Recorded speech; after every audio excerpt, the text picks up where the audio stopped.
a northern candidate. PDP is going to feed somebody from the south. Bode George Olabode, former deputy chairman of the PDP, said that, and he said that ADC is not arrival. That's our main topic here. PDP are not going to field a northern candidate. It was a Mr. Raf, let's start from there. His talk doesn't matter. It doesn't matter because nothing is good in Nigeria. If you say something good, it doesn't matter. You know why? What Baba said is actually right. What am I trying to say here? PDP, whether they like it or not, if Arufai says he's going to favor PDP, he's, fighting in vain because PDP is not going to allow him. Almighty Atiku, the people that dominate the political terrain of the country, and anytime that God gives them victory, they will abandon the fight, opposition fight, absconding to UAE, buying properties. And later, they will be settled by their Fulani Janjaweeds. They will go outside, right into the closet and settle among themselves as the Fulanis they are.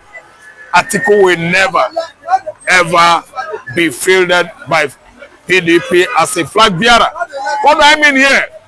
The North, from 2015 to 23, piloted the affairs of Nigerian, government in the person of Muhammadu Buhari.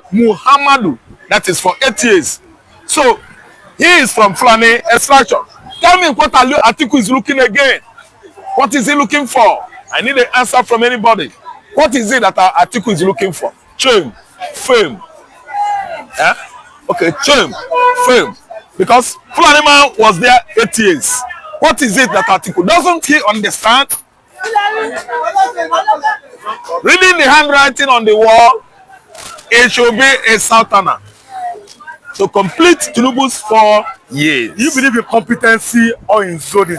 Must it be a southerner? Must it be that after because we saw how the same Atiku found a way to say that turn by turn supported Buhari.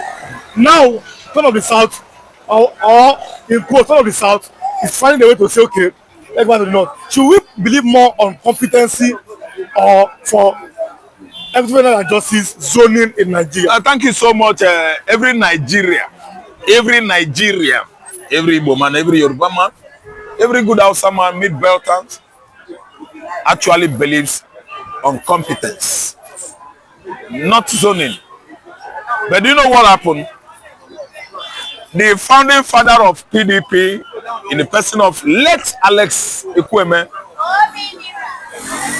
they actually had a workshop in 1989-90 in University of Nigeria, Nsukka. Rotational presidency. From there, that seminar or workshop gave birth to PDP. No, SDP, from SDP translated to PDP. I don't know what to understand. Rotational presidency, so that Igbo will not be murmuring. Yoruba will not be murmuring. Hausa will not be murmuring. Why did we do that? From Chagare, an Hausa man, a Fulani man, to Buhari, an Hausa man, a Fulani man, to Abacha, an Hausa man. They had this seminar or workshop at the University of Nigeria, Nsukka, 1993, that this should be rotational so that nobody will be aggrieved. But come what may, presidential system of government supports competence. Democracy supports competence. That's why we voted competence in 2023 and Tinubu hijacked it. How? INEC declared INEC wrongly. INEC was manipulated. INEC only have the power to declare results. And they declared Tinubu number 1, Atiku number 2, and number 3. That is our INEC who have the power to declare results. It is not my INEC. It is Tinubu's INEC, federal government INEC. No, before Tinubu there was INEC. He declared Obasanjo. The best Yaradua. Let me come out. The best INEC in those days we had was in 1983, Fedeco, under Fatai Williams Abi. Or is it?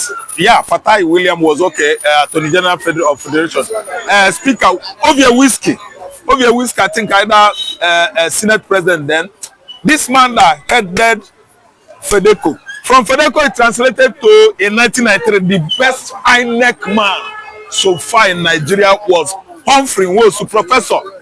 He did the right thing. Oga, what we had in 2023 was not an INEC chairman, no.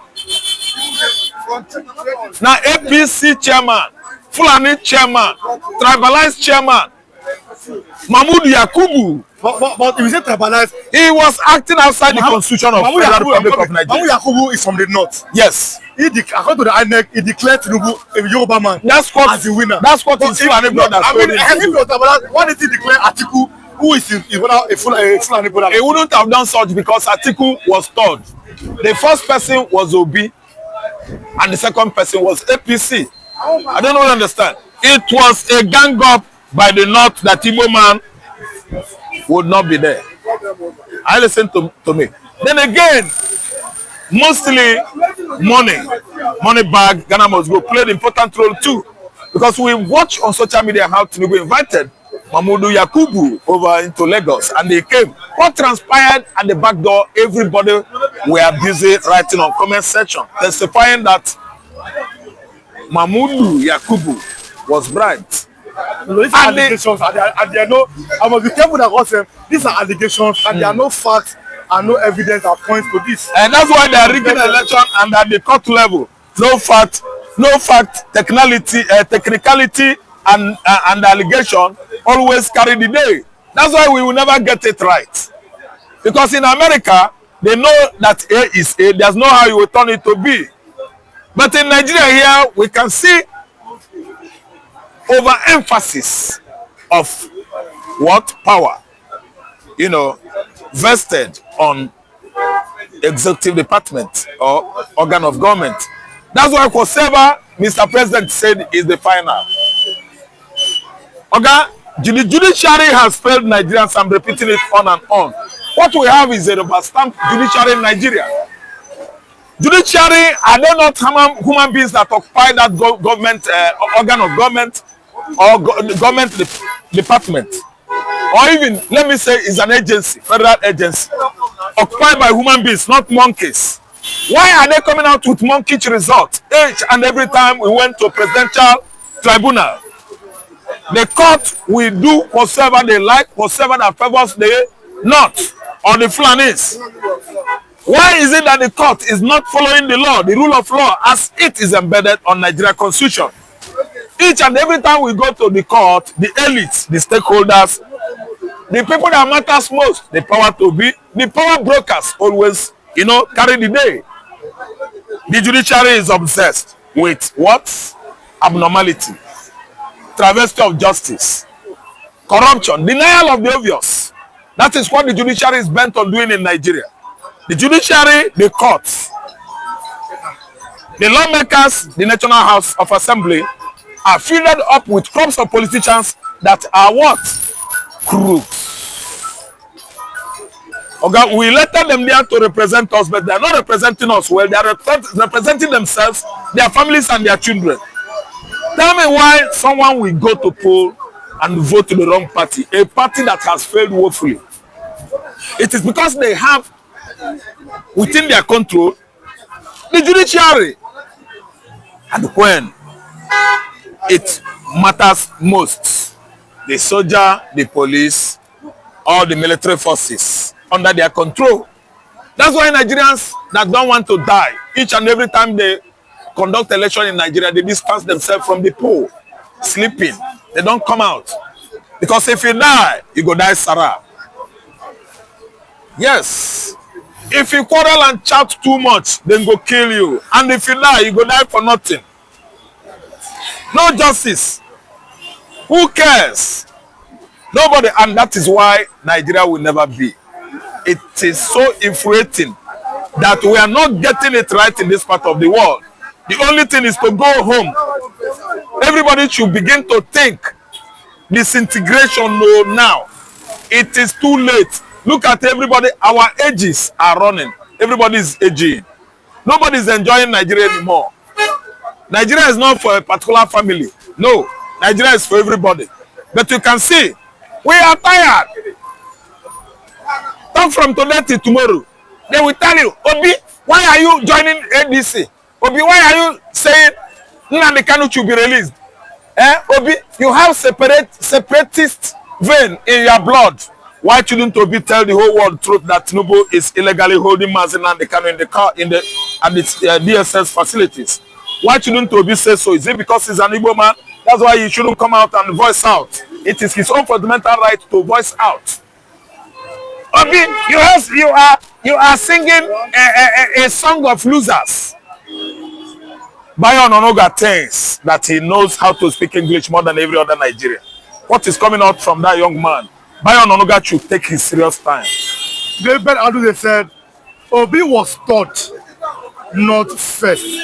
Mr. Raf, Tinubu won the election, rigged or no, because the Labour Party and PDP shared their vote. Atiku knows, like Adu said, the just said the Judiciary has been sold to politicians. Atiku knows that if he misses this, he can't try again because of age. He's fighting to finish. He wants to taste that seat by all means. Free Nnamdi Kanu now and all legals. INEC put us in this problem we are facing today. God bless Nnamdi Kanu and all Biafrans and Igbo. Who owns INEC? And then the other say, if he's saying good morning to everyone, God bless you, bro. Nelly Honora. Happy birthday to you, Mazira. God bless you. Thank you so much. Thank you so My much. beloved Raf, happy birthday to you. You may bless for Tinubu. Buhari wouldn't have won APC primary presidency. Do you agree that Tinubu really No, the governors forum, PDP governors forum, headed by Saraki, orchestrated by Amaechi, actually kicked Jonathan out. It wasn't Tinubu. But they said Tinubu was the main there's some percentages contributed by Tinubu. It wasn't up to 45%. The rest, governor forums, Atiku himself, Obasanjo, his mentor. These are the champions of Jonathan's failure in 2015. It wasn't Tinubu. Tinubu actually contributed to make Buhari president, but not in totality. Some good percentages. I said 45. Governor forums headed by Ahmed Saraki, Amaechi, and the rest of them carried the day. They are the one that actually did it. They made Buhari president. Jonathan himself actually understood in 2015 that your brother could sell you anytime. Jonathan was doing well. It was too obvious that we were enjoying them. I didn't know that that time of Jonathan, I was living in the midst of honey and sugar. It was when Buhari took over in 2015 that everything began to ring back to me, that Nigerians had actually entered one chance. Buhari started harassing us, rough handling Nigerians, inviting all the bandits and terrorists platform in West Africa into Nigeria. And we make Jonathan's government ungovernable if blah blah blah blah blah blah blah blah. Is it by force? And I want to tell you, diaspora Nigerians, those terrorists invited to help him fight Jonathan, they are the bandits, so they have refused to go. They are from Mali, they are from Burkina Faso, Chad, everywhere. They have not refused to go. They are the Lakarua, a terrorist platform based in Sokoto. They have refused to go. They are the Mahamuda. That one is based in Kwara now. They just of recent sprang up from the axis of Kwara State, invited by Buhari. They have refused to go. See Boko Haram. Boko Haram is now collecting toll at the border of Nigeria and the and Cameroon. Sorry, Borno to Cameroon, Borno to Chad. Boko Haram are there tying Arafat scarf. You people know that thing where Arafat, that scarf where he did it, where he used to tie on his head before he died. Boko Haram will tie that scarf. They no go carry gun. Now you go no say this one. Now their tally number. Now their banner be that scarf. You go pay. Lake Chad controlled by Boko Haram. Before you sell catfish, dry one, you go pay. Sudanese, Cameroonians that are loading fish at the basis, local Lake Chad basis, on the lorries, on the way going to Cameroon, The Sudanese on the way going to Sudanese, then go pay tolls. Boko Haram have their special scarf. Nigeria has spoiled. Buhari that has invited all these insurgents in Nigeria to fight Jonathan. You don't die, go. They are fighting your people today. Buhari has ended up, as a result of religious bigotry, destroy the entire north. Terrorists, it's not easy to come, but if you don't come, you go stay there forever. Think about Al-Qaeda. Before you know it, it metamorphosed to or into ISIS. Think about Al-Shabaab. Before you know it, it spread to Burundi, to Kenya. They translated into hijacking ships, vessels on the high sea, Arab Sea. You can navigate there on the Arab Sea so easily. Al-Shabaab affiliated platforms are waiting for you. They always seize ships on the Arab Sea. See, it is easy to invite evil, but to read it off, to put it on check is quite difficult. Oga, Mama, Papa, and Nigeria, they never know us with terrorism. Now, out of jealousy, now out of religious, let me say, bigotry, Buhari and co, we are not hiding it. He said it on the glaring camera that is going to make Jonathan's government unbearable. He invited all this insurgency into Nigeria, geography today. For bandits to go today, they are spreading all over Nigeria. Oh. My sister went to marry at Oguta. All of a sudden, some people appear from nowhere in that community, in their large numbers. They were up to 20. Big rifle. My sister actually thought that they were vigilantes in the village. Before they march all of them into forests, they walk within that forest, inside that forest for good 7 hours. They open up that they have been kidnapped. From there, if not that she speaks Hausa and Fulani, they would have killed all of them. He used Fulani and Hausa. They began to respect him.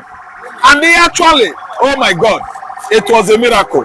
7 children, the marriage, the people that were going for that marriage, 7 of them were from the same mama, abducted, threatened. They were even telling them that, if not that, blah, blah, blah, but they kill all of them and use their spare parts for money. I'm telling you, not single-handedly destroy the North. I can the South, the Southerners have never contributed to that. It was out of jealousy. It was out of we are born to rule. It was out of Islamism. It is out of greed that Buhari, who tried and failed, was weeping and crying outside the court in 2011 when he was defeated by Jonathan. And they actually, to make Jonathan regime ungovernable, it started with Boko Haram. From Boko Haram, it translated into banditry today in the North. Terrorism, insurgency scattered all over Nigeria, championed by the northern politicians, I think has nothing to do with South. Before North could get itself again, I'm telling you, it's going to be many years to come. Why? They are profiting from banditry. They are profiting from terror attacks. You can see how Boko Haram has infiltrated Nigerian military today. Some northerners, some emirs, they are making money out of insurgency, terrorism that has come to stay in the North. When Atiku, the smartest chief of army staff in Nigeria, according to Guinness Book Record and the Transparency International, was spying and killing, unaliving the Boko Haram militias. The North raised the alarm. Who led the people that raised the alarm? Muhammadu Buhari started blaming Jonathan, that Jonathan is actually retaliating the aftermath of what happened to the Igbos in the bloody war of 1967 to 1970. They had to ask Atiku why. Atiku was what? Removed. And today, see, the level insurgency has grown in the North. Okay, I must allow you go. Thank you so much for coming. God bless you. Okay.